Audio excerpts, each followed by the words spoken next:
Something massive just happened that could change America's energy future forever. While Trump was busy threatening Canada with tariffs, Canada made a move that nobody saw coming. They're redirecting their oil away from the United States and sending it straight to Asia. And Trump just realized what this means. This isn't just about oil. This is about power, money, and who controls the energy that keeps entire economies running. I called it the biggest self-inflicted wound in modern trade history. Let me show you exactly what's going on. Quick thing before we continue. If you're finding this interesting, hit that subscribe button. Trust me, you'll want to catch the next part of this story. Let's set the stage here. The United States imports about 65% of its crude oil from Canada. That's not a small number. We're talking about millions of barrels every single day flowing across the border. American refineries depend on this oil. Your gas prices depend on this oil. The entire energy infrastructure of the Midwest depends on Canadian crude. For decades, this relationship worked perfectly. Canada produced the oil, America bought the oil, everyone was happy. And then Trump decided to shake things up. In early 2025, he announced 25% tariffs on most Canadian goods. He said it was about border security and stopping illegal immigration. Energy got a slightly lower rate at 10%, but it was still a tariff. Trump thought Canada would panic and immediately agree to whatever he wanted. He believed Canada had no choice but to accept American terms. After all, where else would they sell their oil? Here's where Trump made his fatal miscalculation.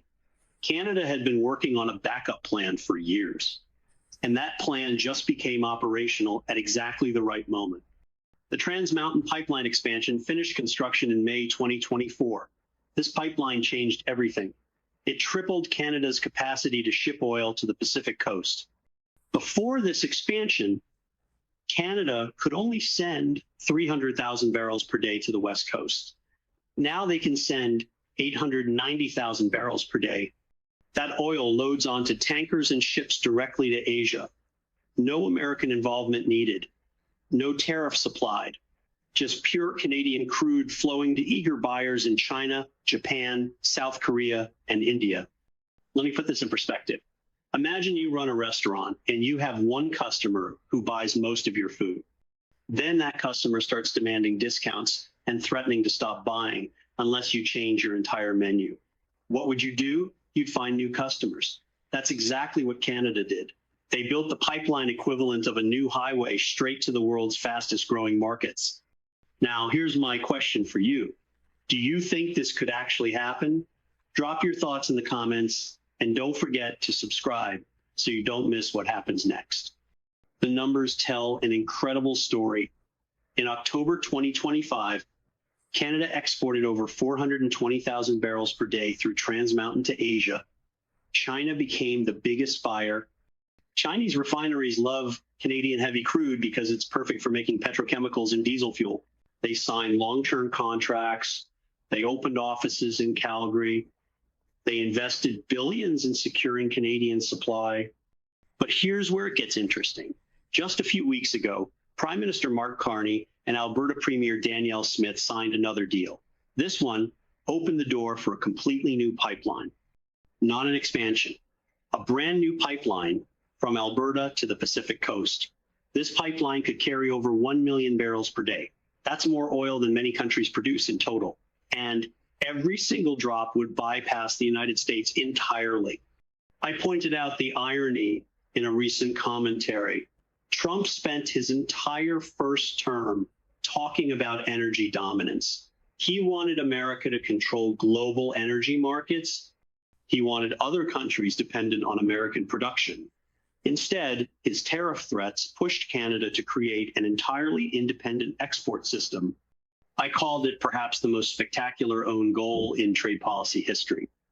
Trump handed Asia direct access to North American oil on a silver platter. Think about what this means for leverage. For decades, Canada needed American refineries. If America didn't buy, Canada had limited options. That gave Washington enormous power in negotiations. Canadian politicians had to consider American interests in their energy policy. Not anymore. Now Canada has options. If America plays hardball, Canada can simply redirect more supply to Asia. Chinese buyers are happy to pay market prices. They don't make threats. They don't impose tariffs. They just buy oil. The geopolitical implications are staggering. China has been trying to secure reliable energy supplies for decades. They've made deals with Russia, Saudi Arabia, Venezuela, and Iran. Some of those relationships are complicated. Russia became unreliable after sanctions. Saudi Arabia has its own agenda. Venezuela's production collapsed. Iran faces constant restrictions. But Canada?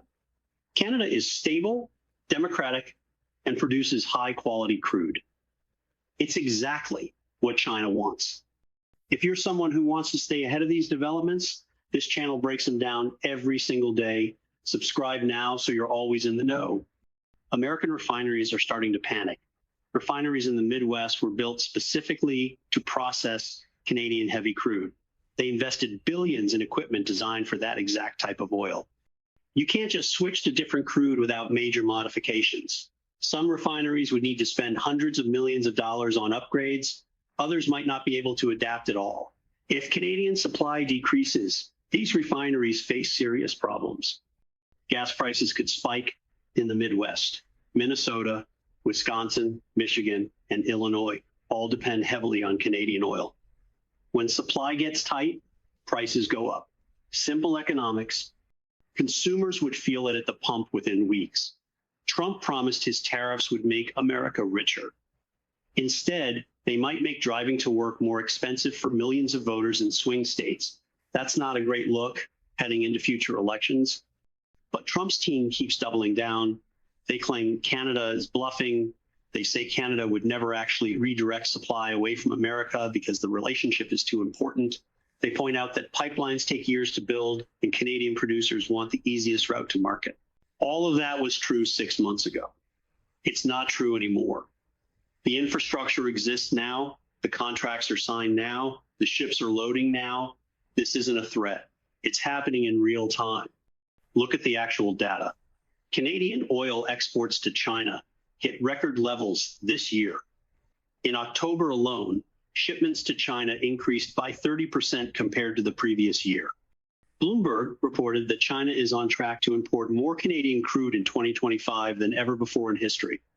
Meanwhile, Canadian exports to the United States stayed flat, not growing, just flat. As Asian demand increases, that gap will widen. More will go west, less will go south. Industry analysts are watching closely. They see the writing on the wall. Canada is diversifying its customer base. Any smart business would do the same thing. Don't put all your eggs in one basket, especially when that basket keeps threatening to drop your eggs on purpose. Canada learned this lesson. They're building resilience into their supply chains. They're reducing dependence on any single market. It's basic risk management. Trump apparently didn't consider this possibility. He assumed geography meant destiny. Canada is next to America, so Canadian oil has to come to America, except it doesn't. Modern shipping and pipeline networks make geography less important than it used to be. Oil flows to whoever pays the best price and offers the most stable market. Right now, that's Asia, not America. Thousands of viewers are already following this story with me. Join the community by subscribing and let's figure this out together in the comments below. Here's another angle nobody's talking about. This shift affects more than just oil. It changes the entire balance of North American trade. Canada is America's largest trading partner.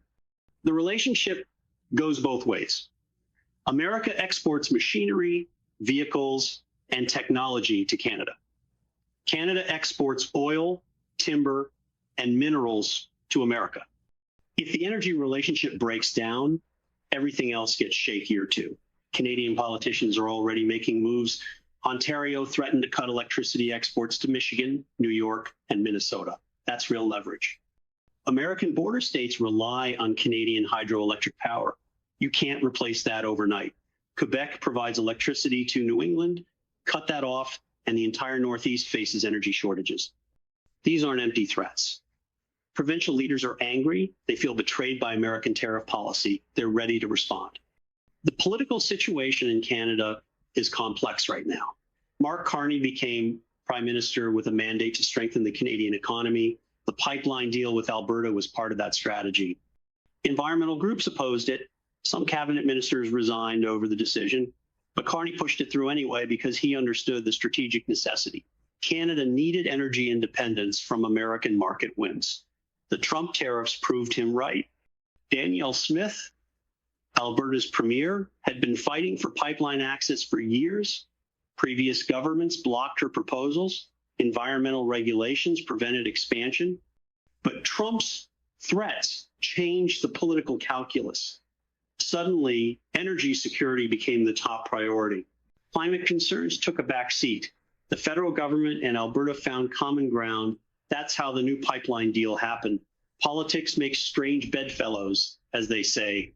What does this mean for American consumers? Higher prices, less supply security, and reduced leverage in global markets. When Canada sells more oil to Asia, America has to find replacement supply somewhere else. Maybe from domestic production, which costs more to extract. Maybe from Middle Eastern imports, which come with geopolitical complications. Maybe from offshore sources, which take longer to ship. All of these options are worse than just buying from Canada at normal market prices without tariffs. Trump's tariff policy was supposed to generate revenue and create jobs. The reality is looking very different. American refineries might lay off workers if they can't get enough crude. Gasoline prices might increase if supply tightens. The federal government might lose trade volume with Canada, reducing overall economic activity. Meanwhile, China gains a stable oil supply and strengthens its relationship with a Western democracy. Beijing is thrilled with this outcome. They didn't have to do anything. Trump did it for them. I've been vocal about this disaster. I argue that Trump fundamentally misunderstands trade. Tariffs work when you have leverage and alternatives. America had leverage over China in some sectors because American companies could move production to Vietnam or India, but you can't move an oil refinery. You can't suddenly discover new oil fields. You're stuck with your infrastructure and your geography. Trump tried to use tariffs on a trading partner where America has limited leverage. Canada called his bluff. Now America is losing. Things are moving fast on this issue. Subscribe and turn on notifications because the next update could drop any moment and you won't want to miss it. Energy experts are writing papers about this situation. They're calling it a case study in strategic miscalculation. Business schools will teach this story for decades. How do you alienate your most reliable trading partner? Threaten them repeatedly, ignore their concerns, and assume they have no alternatives. Then act surprised when they develop alternatives. It's almost impressive how badly this was mishandled. Canadian officials are being diplomatic in public. They say they value the relationship with America. They emphasize the long history of cooperation. They express hope for future agreements. But behind closed doors, they're moving full speed ahead on Asian exports. Actions speak louder than words. The new pipeline application will be filed by July 2026. Construction could start within a year after that. By 2028 or 2029, Canada could be shipping another 1 million barrels per day to Asia. That's a massive shift in global energy flows. Asian countries are repositioning their strategies too. Japan is negotiating long-term contracts with Canada. South Korea is increasing imports. India is exploring partnerships with Canadian energy companies. These countries see an opportunity. They want stable energy supplies from friendly nations. Canada fits that description perfectly. The Trans Mountain expansion opened the door. Trump's tariffs pushed everyone through it. American policymakers are starting to wake up to the problem. Some members of Congress are questioning the tariff strategy. They're hearing from refineries in their districts. They're seeing the data on Canadian exports to Asia. They're realizing that Trump's tough talk might cost them votes in energy-dependent states. But reversing course now would look weak. Trump hates looking weak. So the tariffs stay and the oil keeps flowing to Asia. Here's the really wild part. This entire situation was predictable. Trade experts warned about it. Energy analysts wrote reports about it. Canadian officials explicitly said they would diversify if America became an unreliable partner. Trump ignored all of it. He believed his own rhetoric about American strength and negotiating power. He thought Canada would beg for mercy. Instead, Canada built pipelines. The lesson here goes beyond just oil and tariffs. It's about understanding incentives and capabilities. Canada had the incentive to find new markets as soon as Trump started threatening tariffs. They also had the capability through pipeline infrastructure. Combine incentive with capability and you get action. Trump gave them the incentive. They already had the capability. The outcome was inevitable. What happens next? Canada will continue expanding Asian exports. The new pipeline will probably get approved despite environmental opposition. National economic security trumps local environmental concerns in most political calculations. American refineries will adapt as best they can. Some might succeed, others might struggle. Gasoline prices in the Midwest will likely increase, at least temporarily. Trump will probably blame someone else. He always does. Look, if you've watched this far, you clearly care about this topic. Do yourself a favor and subscribe. The subscribe button is right there. Just click it real quick. The broader picture is about American decline in strategic thinking. For decades, America dominated through smart alliances and economic relationships. We offered security guarantees and market access. Partners depended on us. That dependence created leverage, but leverage only works if you use it wisely. Threatening allies eventually backfires. Canada is proving that right now. They're not an enemy. They're not a rival. They're a neighbor and an ally. Yet Trump treated them like an adversary.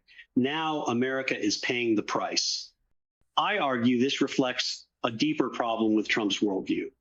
Trump sees every relationship as zero sum. Someone wins and someone loses. But trade isn't zero sum. Both countries can benefit from exchange. Canada selling oil to America was good for both countries. American refineries got reliable supply. Canadian producers got steady buyers. Consumers got stable prices. Everyone won. Trump turned a win-win into a lose-lose. That takes effort. Future historians will study this moment. They'll ask how America went from energy security to energy vulnerability in just a few years. The answer will be simple. Bad policy based on bad assumptions. Trump assumed geography and history meant Canada had no choice. He was wrong. Canada had choices. They made them. Now America deals with the consequences. The irony is thick. Trump ran on making America great again. He promised energy dominance. He vowed to win at trade. Instead, he handed China direct access to North American oil. He pushed a Democratic ally toward Asian markets. He created uncertainty in American energy supplies. This is the opposite of greatness. It's strategic incompetence dressed up in tough guy rhetoric. So where does this leave us? America needs to rebuild relationships with Canada. That starts with dropping the tariffs. It continues with respecting Canadian sovereignty and economic interests. It requires understanding that allies have options in a globalized world. You can't bully your way to success anymore. The world is too connected. Capital flows too easily. Infrastructure gets built too quickly. Canada proved all of this in less than a year. Trump probably won't change course. He's too invested in the tariff narrative. He's told his supporters that tariffs are good. Admitting mistakes isn't his style. So the situation will continue. Oil will flow to Asia. American refineries will adjust. Prices will shift. And China will quietly celebrate gaining another energy partner, all because Trump thought he could push Canada around without consequences. This story isn't over. Canada might approve even more pipeline capacity. Asian demand keeps growing. American refineries might face increasing competition for Canadian crude. The next administration might try to repair the damage, but trust takes years to rebuild. Infrastructure decisions made now will shape energy markets for decades. Trump's legacy in this area will be giving away American energy advantages for absolutely nothing in return. The takeaway is simple. Energy security matters. Trading relationships matter. Treating allies with respect matters. Trump ignored all of this. Canada responded by building alternatives. Now America faces higher costs and less leverage. That's what happens when you confuse bluster with strategy. I was right. This is a self-inflicted wound, and it's going to hurt for a long time.